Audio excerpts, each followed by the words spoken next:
히브리서 저자는 히브리서 7장부터 10장이 우리가 오늘 읽은 본문 앞부분에 이르기까지 계속해서 강조했던 것이 바로 옛 언약에 속한 레위 계열의 대제사장, 그리고 그들이 드리는 짐승의 피로 드리는 제사의 한계성, 그리고 또 불완전성, 이것을 드러냈습니다. 그리고 이와 대조해서 새 언약에 속한 예수 그리스도의 그 대제사장직, 그리고 그의 피로 드린 제사의 완전성과 그다음에 영원함, 영원성에 대해서 비교하며 강조해 왔었지요. 잘 돌아보시면 그러한 사실들을 여러 시선으로 강조해 왔었는데 히브리서 저자의 구체적인 권면은 사실 없었어요. 이러이러하다, 이러이러하다, 이러이러하다. 옛 언약에 속한 제사는 이러이러하다. 그러나 새 언약에 속한 제사는 이러이러하다. 계속 비교하며 강조는 해왔는데, 그러니 이렇게 하라라고 하는 권면, 구체적인 권면은 사실 없었거든요. 이제 오늘 본문부터는 그러한 7장부터 10장에 이르는 내용들을 근거로 하여 이제 중요한 권면의 내용으로 들어가는 것이 오늘 본문의 내용입니다. 그 권면을 좀 살펴보겠습니다. 자, 19절 함께 읽습니다. 19절 시작. 그러므로 형제들아, 우리가 예수의 피를 힘입어 성소에 들어갈 담력을 얻었나니. 자, 그러므로라고 하는 연결어는 좀 전에 말씀을 드렸던 대로 앞에 7장부터 10장에 이르는 그 내용들을 최종적으로 정리하여 그 내용을 근거로 하여 이렇게 되는 겁니다. 그 내용들이 지금 근거로 되어져서 이제 이 히브리 저자의 권면이 나아가는 건데, 먼저 이렇게 부르죠. 형제들아. 굉장히 따뜻한 어조이기도 하면서 이 형제들아라고 하는 이 부름은요, 여전히 이 수신자들을 하나님의 자녀로 인정하는 호칭이 됩니다. 그들을 버리시지 않으시는 하나님의 그 시선을 알기 때문에 히브리서 저자도 이러한 간절한 권면을 하는 그들을 여전히 하나님의 자녀로, 또 동일한 교회 공동체의 구성원으로 인정하면서 지금 간절한 권면을 시작을 하는 겁니다. 그러면서 수신자들이 하는 말이 뭐냐면, 우리가 예수의 피를 힘입어 성소에 들어갈 담력을 얻었나니, 이렇게 이야기를 하죠. 사실은 다 알고 있습니다. 여기서 말하는 성소는 어디를 말하는 걸까요? 하늘의 성소, 하나님 나라의 성소. 그런데 그 중에서도 하나님 나라의 지성소를 의미합니다. 자, 그런데 우리가 이전에 그런 정리를 했었죠. 하나님 나라의 지성소가 필요 있는가? 사실은 필요가 없지요. 그럼에도 불구하고 지성소라는 표현을 쓰는 이유는 뭐예요? 이 땅에서의 그 모형으로서 대조하여 설명하기 위한 의도로 표현하는 것뿐이지, 정말 하나님 나라의 물리적인 어떤 형체로서 성소와 지성소가 만들어져 있는 것은 아니라고 말씀드렸습니다. 그래서 이 하나님 나라의 지성소라고 하는 표현은 결국 우리에게 무엇을 보여주는 거냐면, 하나님 앞이라고 하는 것, 하나님의 보좌 앞이라고 하는 의미가 되는 겁니다. 그래서 우리가 예수 그리스도의 그 보혈의 피, 완전한 피, 영원한 속죄를 이루신 그 피를 힘입어서 누구에게 갈 수 있다는 얘기예요? 하나님 앞으로, 또 하나님 보좌 앞으로 우리가 나아갈 수 있다라고 하는 것이죠. 그래서 그 다음에 이어지는 담력을 얻었다는 표현이 중요합니다. 여기서 담력을 얻었다는 표현의 이 헬라어는 파레시안이라는 단어인데, 이 파레시안은 기본적으로 어떤 권한, 아니면 또 권리 또는 권세, 이런 의미가 됩니다.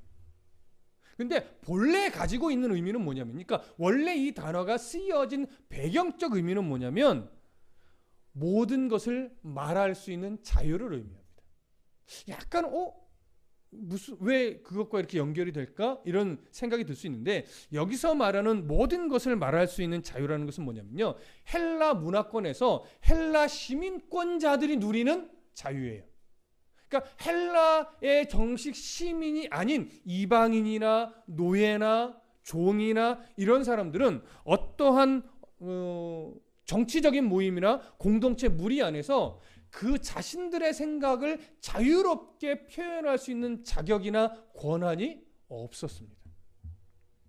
그런데 헬라의 시민권, 정식 시민권자들은 어느 정치의 권 안에서든지 아니면 어떤 공동체 안에서든지 자기들의 생각을 마음껏 표출하여 드러낼 수 있는 자유를 가지고 있었죠.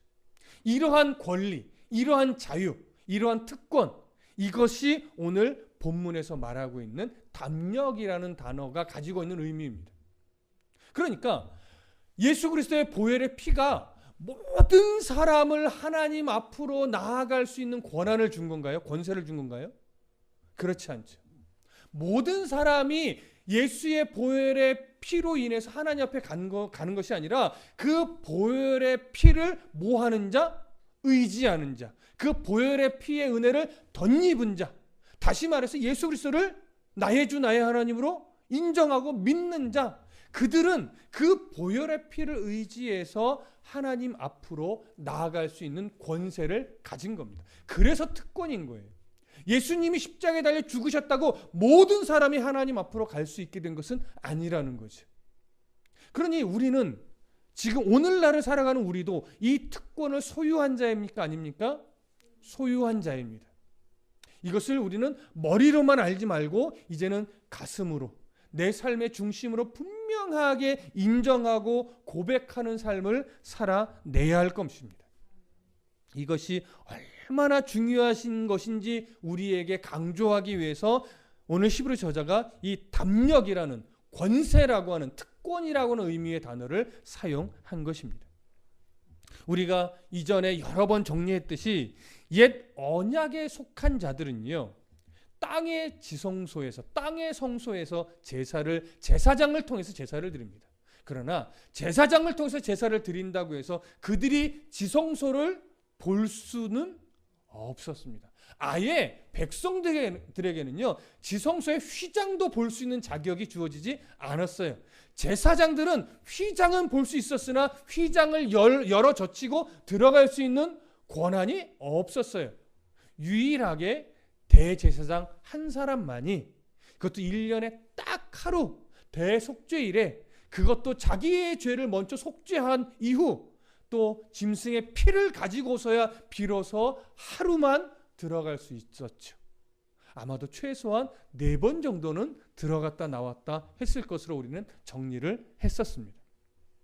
그러나 그러한 대제사장이라 하더라도, 짐승의 피를 그가 들었다 하더라도, 자기의 죄를 위해 먼저 속죄를 했다 할지라도 그것으로는 하나님 앞으로 예수 그리스도처럼 나아갈 수 있나요?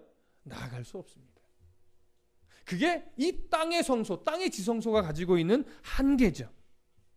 그러나 예수 그리스도의 그 단 한 번의 완전한 제사는 우리로 하여금 하나님 앞으로 나아갈 수 있는, 하늘의 지성소로 나아갈 수 있는 특권을 주었다라고 하는 것, 우리가 잊지 않기를 소망합니다. 자, 20절 함께 읽습니다. 20절 시작.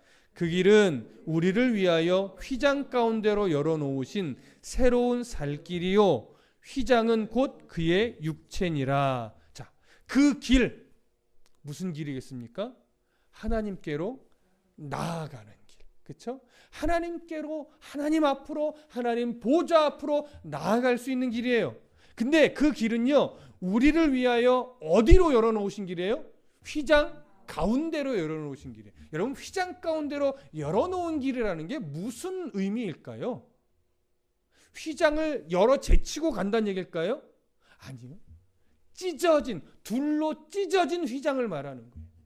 위로부터 아래로 찢어진 그 휘장 사이로 무슨 길이 열려져 있어요? 하나님께로 나아가는 길이 열려져 있어요.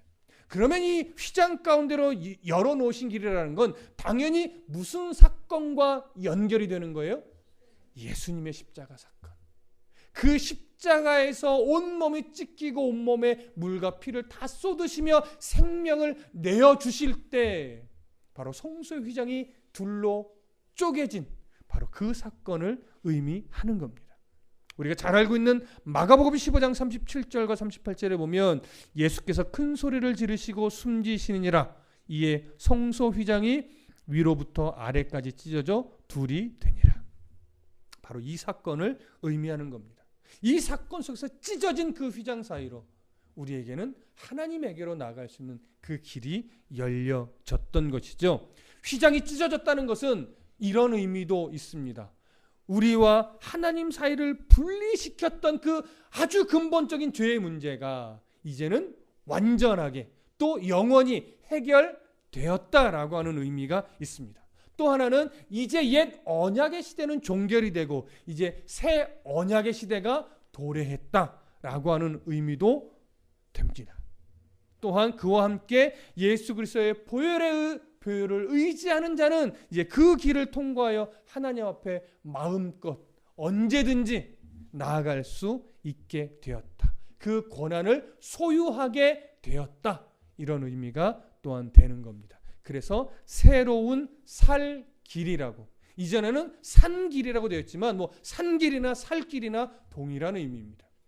우리가 영원한 생명이 주어진 길이죠. 영원한 생명이 주어질 수도 있는 길이 아니라 영원한 생명이 이미 우리에게 주어진 길이에요. 그런 자만이 갈 수 있는 길이에요. 옛 언약 아래서는 결단코 줄 수 없었던 길입니다. 열어줄 수도 없고 소유하게 해줄 수도 없고 보여줄 수도 없었던 그런 길이었죠. 그 어떤 제사장의 열심과 섬김으로도 우리에게 주어질 수 없었던 길이었기 때문에 그래서 새로운 살 길입니다. 이 새로운이라는 표현 안에는요 이런 뉘앙스도 담겨 있습니다.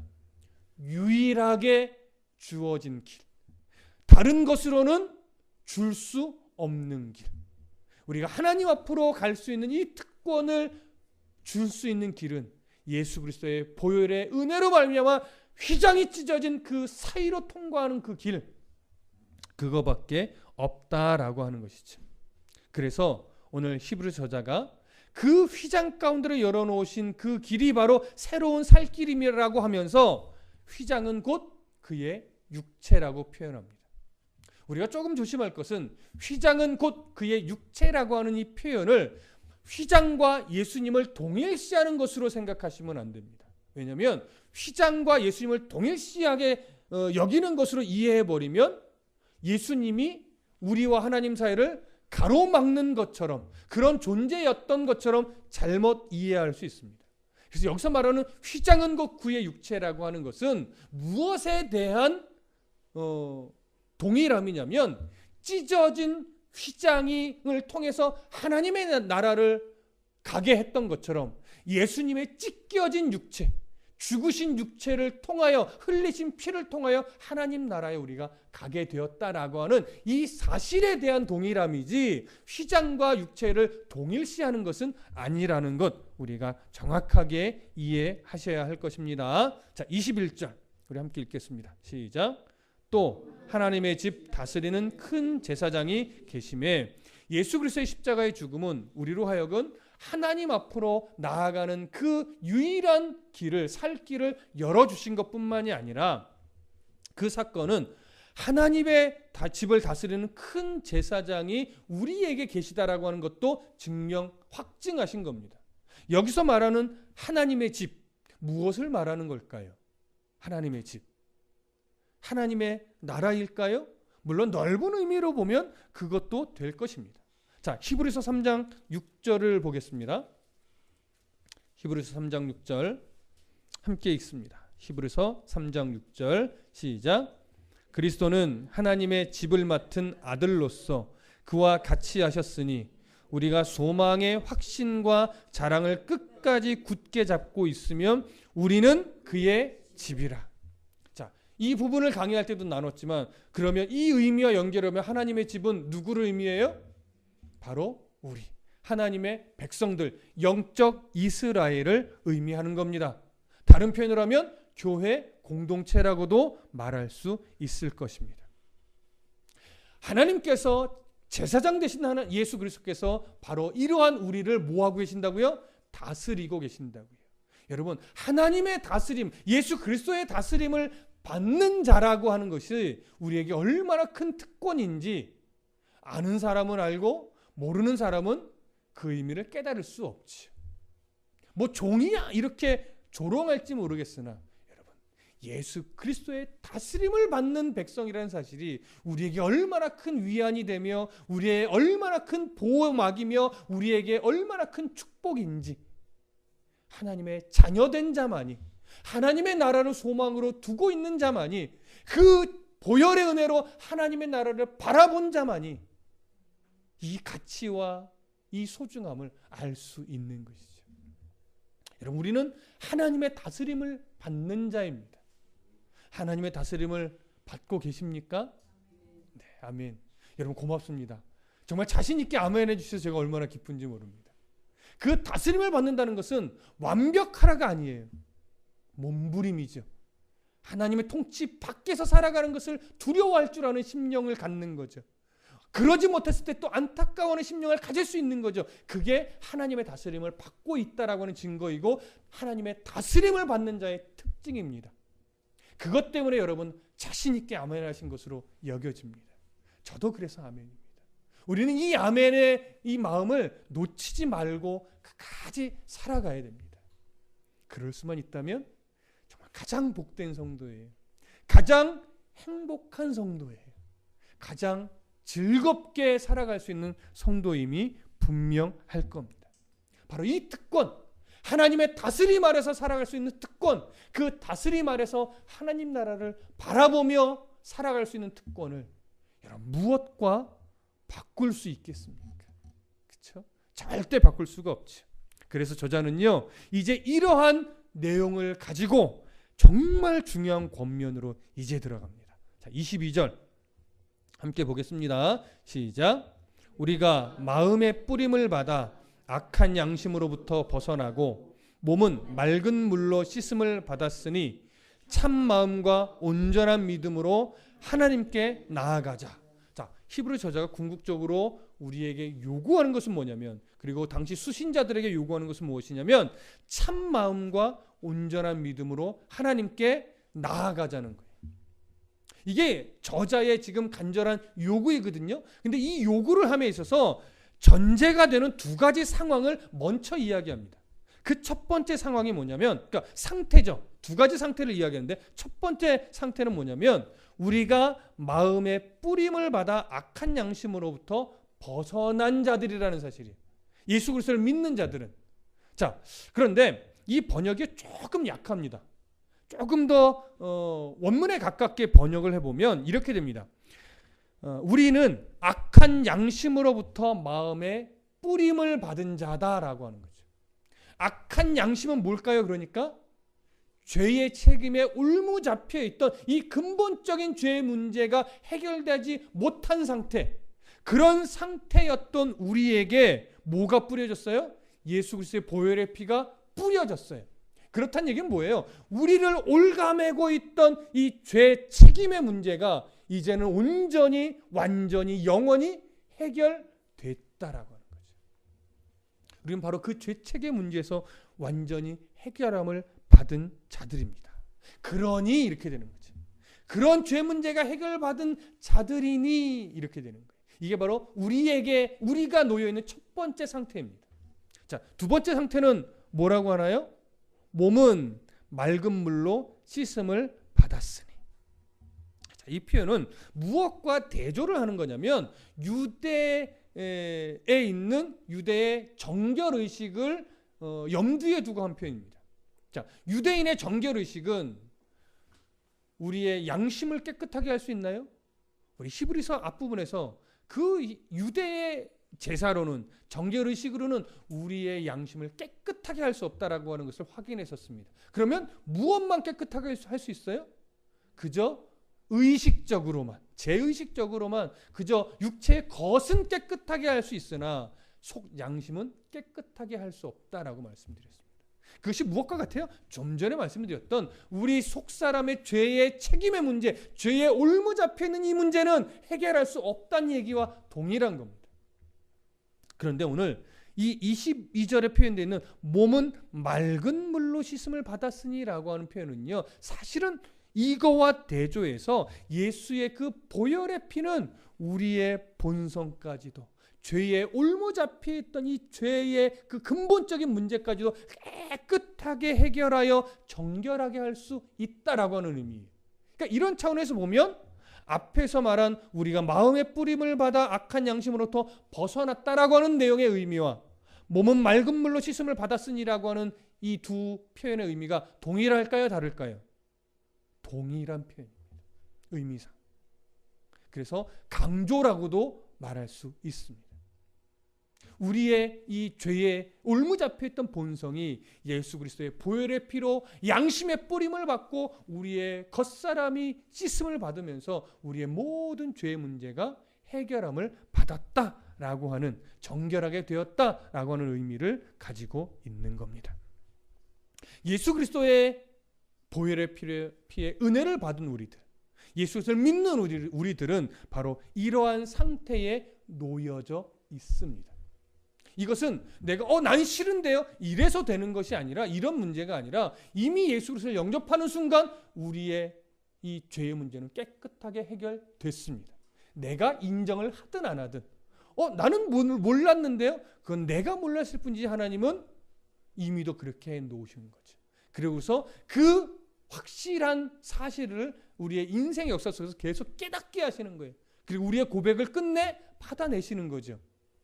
자, 이러한 상태에 놓여 있기 때문에 무엇을 이야기하냐면 참 마음과 온전한 믿음으로 하나님께 나아가자, 이렇게 권면을 할 수 있는 겁니다. 자, 그러면 이제 좀 생각해 보실 게 있습니다. 여러분, 참 마음과 온전한 믿음, 히브리 저자가 우리에게 그러니 이제 참 마음을 가지세요, 그러니 이제 온전한 믿음을 가지셔야 합니다, 이런 요구일까요? 그런 요구로 여겨지기도 하고 그렇게 요구해도 우리에게 은혜가 되는 것은 분명한데, 오늘 본문은 사실은 약간 다르다고 여겨집니다. 무슨 이야기냐면, 여러분, 참마음, 우리의 종교적 노력으로 참마음을 얻을 수 있을까요? 얻을 수가 없어요. 이것은요, 여러분의 열심으로 참마음을 이루어내세요, 이걸 말하는 것이 아닙니다. 참마음이라는 것은요, 마음에 이 악한 양심에 그리스도의 보혈의 피가 뿌려짐으로 말미암아 우리의 이 죄의 죄책의 문제 해결된 자들에게 이미 주어진 마음이에요. 그게 참마음이에요. 그러니 보십시오, 참마음은 그리스도의 보혈로 깨끗해진 마음이에요. 그리스도의 보혈로 죄의 문제가 해결된 마음이에요. 그러니 우리에게 이미 소유된 믿음일까요? 아닐까요? 이미 우리에게 소유된 믿음을 얘기하는 겁니다. 그럼 보십시오, 이어지는 거, 온전한 믿음은 뭘까요? 온전한 믿음은요, 분산되지 않는 믿음이에요. 옛 언약에 속한 율법에 빼앗기지 않는 마음이에요. 그러니 이미 예수 그리스도를 믿을 때 우리에게도 이런 마음이 주어졌나요, 안 주어졌나요? 주어졌죠. 주어졌는데 시간이 흐르고 내 삶을 치열하게 살다 보니까 중간중간 뭐 하는 거예요? 자꾸 빼앗기는 흔적이 있을 뿐이지, 사실은 이미 참 믿음과 온전한 믿음은, 참 마음과 온전한 믿음은 우리에게 주어졌던 거예요. 그러니 오늘 히브리 저자가 참 마음과 온전한 믿음으로 하나님께 나아가자는 것은 참 믿음을, 참 마음을 가지세요, 온전한 믿음을 이루세요, 이런 의미가 아니라 이미 너희들이 예수 그리스도를 영접하여 믿을 때 죄의 문제가 해결이 됨으로 말미암아 하나님이 너희들에게 주셨던 그 참 마음, 그리고 그때 하나님만 바라봤던 온전한 믿음, 그것을 발휘하라는 거예요. 그것을 사용하라는 거예요. 그것을 가지고 하나님께 나아가는 믿음의 이 특권을 누리라고 하는 겁니다. 여러분, 무슨 말씀 이해되십니까? 여러분이 할 수 없는 너무나 힘든 걸 하나님이 어거지로 요구하여 그것을 만들어내라, 이걸 말하는 것이 아니고, 너희들이 인생 속에 치열한 현실의 삶을 살다가 너희도 모르게 잊어버렸던 이 참마음, 너희도 모르게 놓쳤던 이 좀 분열되어 세상을 향하고 이것저것에 빼앗겼던 마음들을 다시금 추스려서 너희들의 처음 하나님을 만났을 때 가졌던 그 참마음과 온전한 믿음을 다시 기억 속에 꺼내서 하나님을 바라보는 믿음으로, 하나님께 나아가는 믿음으로 그 특권을 바르게 사용하라는 거예요. 그러니 이런 요구를 저자가 충분히 할 수 있나요, 없나요? 있죠. 그래서 저도 여러분들에게 요구할 수 있는 겁니다. 여러분, 그 하나님을 처음 만나 가슴 뜨겁게 하나님 앞에 눈물로 사랑한다라고 고백했을 때 그때 가졌던 참마음, 그때 하늘만 바라봐도, 자연만 바라봐도 정말 나만을 위해 존재하는 것처럼 여기면서 하나님 나라를 소망했을 때 그 온전한 믿음, 그 기억을 다시 떠올리십시오. 그리고 그 기억을 다시 마음에 담아 보십시오. 그리고 그 믿음으로 하나님을 바라보고 그 믿음으로 내게 주어진 하루라는 시간을 바라봐 보십시오. 상황이 바뀌지 않아도 그 하루를 대하는 태도가 바뀝니다. 그리고 그 하루를 살아내는 우리들의 자세가 바뀝니다. 그리고 그 하루라는 삶 속에서 치열한 몸부림의 그 느낌 자체가 이제 바뀌어가는 겁니다. 그러면 그 하루가 이전과 같이 똑같이 치열하겠지만 얼마나 기쁨으로 그 치열한 삶 속에 우리가 가지 않을까요? 그런 삶을 우리가 살아내기를 간절히 소망합니다. 그 권리를 그 어느 것에도 빼앗기지 마시고 여러분 그 사용해 내시기를 간절히 부탁합니다. 자, 23절 함께 읽겠습니다. 시작.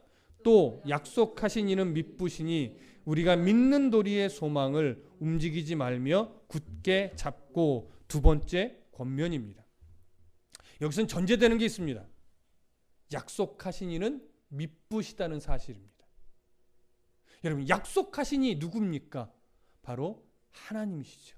아브라함에게 언약을 주시고 이스라엘 역사 속에서 그 언약을 한 번도 행하지 않으신 적이 없는 그 언약에 신실하셨던 그 하나님, 그 하나님의 신실하심은 지금도 여전히 신실하십니다. 그 신실하신 하나님으로 말미암아 이런 거죠. 하나님은 한 번도 변하신 적이 없으니 그 신실하심을 분명하게 믿고 뭐 하라는 거예요? 우리가 믿는 도리의 소망을 움직이지 말고 굳게 잡으라는 겁니다. 그러면 우리가 믿는 도리의 신앙, 우리가 믿는 도리의 소망 무엇일까요? 바로 우리가 가졌던 신앙 고백을 말하는 겁니다. 특별히 어느 때 가졌던 신앙 고백에 초점을 더 맞췄을까요? 하나님을 처음 예수 그리스도를 영접하고 그 하나님의 뜨거운 사랑에 감격하여 정말 하나님 나라의 소망으로 가득했을 때 하나님 앞에 내어드렸던 그 신앙 고백, 그 순수했을 때의 신앙 고백, 그 고백을 다시 한번 마음속에 떠올리고 그 고백을 다시 요동함 없이 흔들림 없이 다시 붙잡으라는 겁니다. 그런데요, 오늘날은 우리가 성경이 있기 때문에 우리가 틈틈이 성경을 보고 다시 한번 우리의 믿음을 부여잡지만 당시에는 이렇게 완성된 성경이 없었습니다. 그리고 개인적으로 소장할 수 있는 성경도 없었을 때입니다. 그들이 늘 기억하고 붙잡을 수 있는 건 결국 뭐겠어요? 내가 처음 배웠던 복음의 내용, 그리고 그 복음의 내용을 영접하면서 하나님을 만나 내가 신앙으로 고백했던 그 내용, 그것을 날마다 암송하고 내 입에 붙이고 하면서 잊어버리지 않는 것, 그 믿음에 늘 서는 것, 이것이 바로 오늘 본문에서 말하고 있는 우리가 믿는 도리의 소망입니다. 그리고 거기에서 움직이지 말라는 건 동요하지 말라는 거예요. 유대교에서 아무리 회유해도, 아무리 그들이 핍박을 하여 힘든 상황이 연일 계속된다 하더라도 여러분들이 가졌던 그 첫사랑의 신앙 고백, 이 고백에서 절대 요동하지 말고 흔들림 없이 굳게 붙잡아 지켜내라는 것이죠. 여러분, 오늘날 우리의 신앙을 요동하고 흔드는 그런 삶이 얼마나 많습니까? 예전과 같은 핍박은 없다 할지라도 사실은 우리를 미혹하고 우리를 염려하게 만들고 우리를 근심하게 만들어서 자꾸 세상으로, 일로, 또 산으로 들로 나가게 만드는 그런 유혹과 미혹거리들이 얼마나 많습니까? 그리고 얼마나 많은 성도라 하는 자들이, 교인이라 하는 자들이 그런데 시선을 많이 빼앗겨 있지 않습니까? 그런 데서 우리가 다시금 우리의 믿음을, 첫사랑의 믿음을 다시 회복하여 그 주님을 바라볼 수 있도록 하라는 요구가 오늘 히브리서 저자의 요구인 것입니다. 권면인 것이죠. 자, 이런 은혜가 우리 가운데 있기를 소망합니다. 24절 함께 읽겠습니다. 시작. 서로 돌아보아 사랑과 선행을 격려하며. 세 번째 권면입니다. 여기서도 무엇을 먼저 이야기하냐면 서로 돌아보아야 한다라고 하는 겁니다. 여러분, 왜 서로 돌아보는 이 관심이 필요할까요? 당시를 기준으로 본다면 유대인의 핍박이 너무나 강하기 때문에, 또 그 핍박 가운데 다시 유대교로 돌아오라고 하는 이 회유하는 소리가 너무나 강력하게 그들 안에 외쳐지고 있기 때문에, 그래서 실제로 많은 예수를 믿었던 성도들이 그래 유대교로 돌아가자 이런 마음을 품고 있었기 때문에, 그래서 실제로 돌아간 자도 있는 것 같고 돌아가려는 그 코앞에 있는 것도 같고, 그리고 많은 상황들이 힘든 상황밖에 없다 보니까 그 신앙에 지금 흔들림을 갖고 있기 때문에 그러한 자들을 생각하며 서로 뭐하라는 거예요? 관심을 주라는 거예요. 사랑할 수 있으라는 거죠. 그래서 그런 이유로 서로 돌아보아서 사랑과 선행을 격려하라고 합니다. 여러분, 여기서 격려는 어떤 의미냐면 자극을 불러일으키라는 의미예요.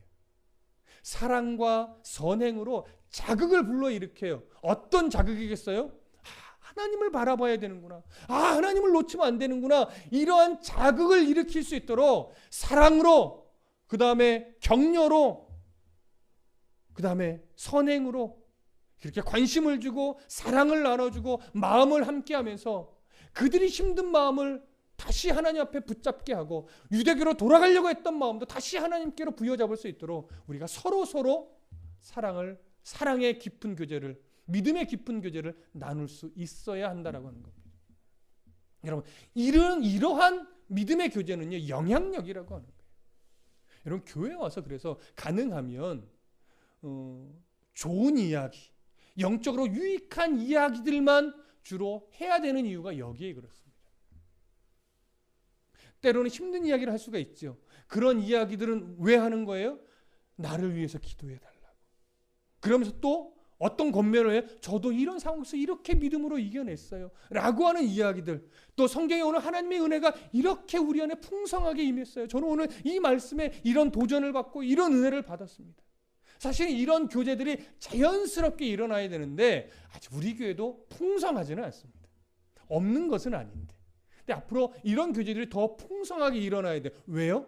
이런 풍성한 교제와 나눔이 어떤 영향을 미치니까요. 바로 다시금 하나님 앞으로 우리의 시선을 돌리게 하고 힘들고 어려웠던 마음들을 다시 하나님께로 추스리게 해주는 자극을 불러 일으키는 역할을 하기 때문에, 바로 그런 좋은 영향력, 영적인 좋은 영향력을 끼칠 수 있는 그런 움직임이 바로 저와 여러분들 안에서 먼저 일어나야 할 것입니다.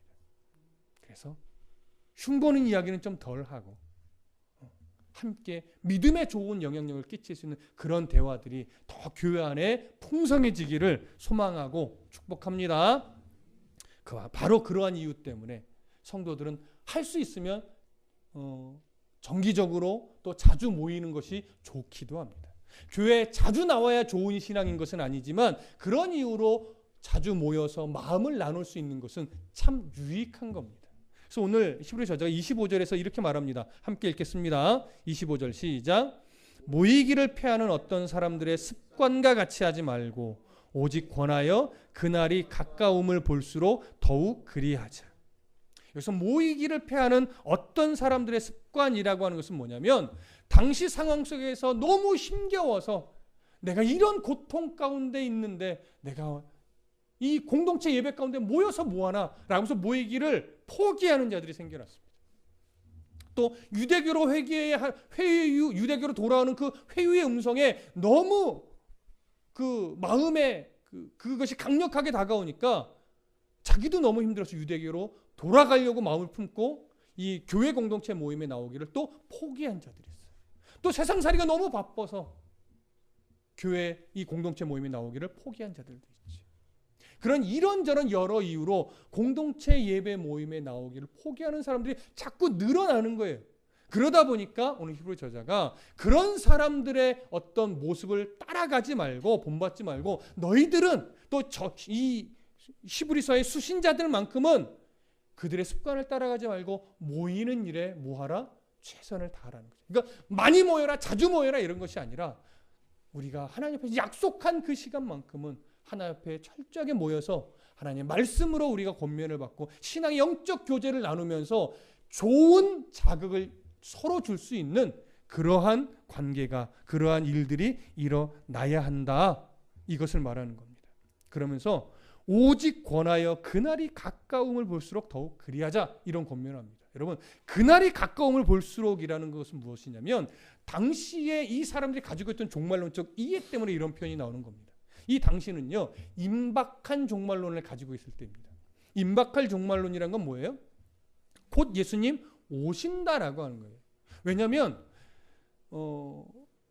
제자들이 예수님 승천하시면서 예수님이 오신다고 하신 이 말씀을 곧 오실 것처럼 이해한 거예요. 그래서 예수님 부활하시고 승천하신 이후 한동안 복음서를 쓰지 않았었습니다. 왜냐하면 곧 오실 텐데 복음서를 쓸 이유가 뭐가 있겠어요. 근데 그렇게 10년이 지나고 20년이 지나고 30년이 지나가는데 자기들은 늙어가고 곧 죽을 수도 있는데 또 순교하는 자도 생겨나는데 예수님이 오실 것 같지 않은 거예요. 그러다 보니까 이들 안에 뭐야? 좀 더디올 수도 있겠구나라고 하는 생각이 드니까 그렇다면 뭘 써야 될 필요성을 느끼는 거예요? 예수 그리스도에 대한 복음서를 써야 될 필요성을 느끼게 된 겁니다. 그래서 예수님이 돌아가신 한 30년이 지난 그 어감부터 그래서 복음서가 쓰여지기 시작하는 겁니다. 그 앞에는 그래서 복음서가 쓰여지지 않았었어요. 자, 그러면서 이런 복음서들이 쓰여질 때 이들 안에는 그래도 예수님이 곧 오실 텐데라고 하는 생각을 가지고 있었어요. 그렇기 때문에 예수님이 곧 오실 테니 우리가 주님 오시기 전에 빨리 이 모여서 신앙을 더 돈독하게 함께하는 이러한 일들을 만들어 가자, 이런 권면을 하게 된 것입니다. 여러분, 오늘을 살아가는 우리들도 사실은 이 권면 앞에 동일합니다. 예수님이 언제 오실지 알 수는 없습니다. 난리와 난리의 소문이 아무리 많이 나도 예수님은 그것 때문에 오시는 것이 아니라 복음이 충만해질 때 오십니다. 우리가 복음이 언제 얼만큼 충만해져야 오실지는 깨달을 수 없으나, 알 수 없으나 우리가 열심히 말씀 앞에 씨름하고 있다면 예수님은 내일이라도 오실 수 있는 분입니다. 계시록을 강의하면서 우리가 어떤 정리를 했냐면 성도는, 종말을 살아가는 성도는 마치 예수님 내일 오실 것처럼 오늘을 살아가는 삶의 태도를 가져야 한다, 이런 말씀을 드렸었습니다. 그럼 예수님이 내일 오실 것처럼 오늘을 살아간다면 여러분, 오늘 우리는 무엇을 하면서 살아가야 될까요? 먹고 사는 문제 다 떨쳐버리고 주님만 바라봐야 될까요? 그것을 이야기하는 것은 아니죠. 예수님이 내일 오신다 하더라도 오늘 내 몫에 주어진 이 삶의 그 자리에서 최선을 다하여 살아가면서 그 흔적 속에 결국 누구를 드러내는 삶을 사는 거예요? 예수 그리스도를 드러내는, 하나님 나라의 소망이 무엇인지 그 가치를 드러내는 삶을 살아내는 겁니다. 그것이 바로 좋은 영향력을 끼치는 거죠. 그것이 바로 복음의 이 소망에서 흔들리지 않는 신앙이 되는 겁니다. 여러분, 이 신앙 오늘 우리들의 가슴에 고스란히 담아서 이 흔적을 날마다 일으키며 살아갈 수 있는 이런 신앙의 실력이 우리 안에 차곡차곡 쌓여가기를 간절히 소망하고 축복합니다. 기도하겠습니다.